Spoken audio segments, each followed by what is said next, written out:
Hello and welcome to XcelDesk.com. Saving files to your local computer or server is quite an easy task. But what happens when you have a lot of files and we have to do it constantly? Yes, it becomes tedious and time-consuming, especially if you have to convert them into a different format, assign a name and browse all over your file folders to save them. This can be overwhelming and time-consuming, especially if you have to browse over tons of files and folders on your local computer or network server. The average time it takes to perform this task is 30 seconds. So if this task is consuming a lot of your time, don't worry. Lucky there is a solution to reduce the time to perform this task to only 9 seconds. This is the reason why we have developed a tool that will help you automate this task in much less time just by copy the name on the worksheet, click Save PDF button, and paste the name of the file.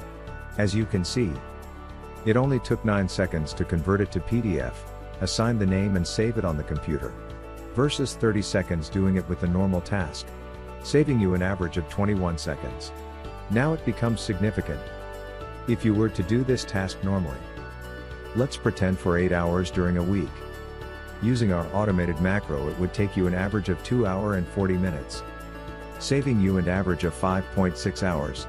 Oh well, you can say I'm lazy, but I'd rather choose this route. Start saving time and contact us at XcelDesk.com. Let's discuss your project. Thank you for watching.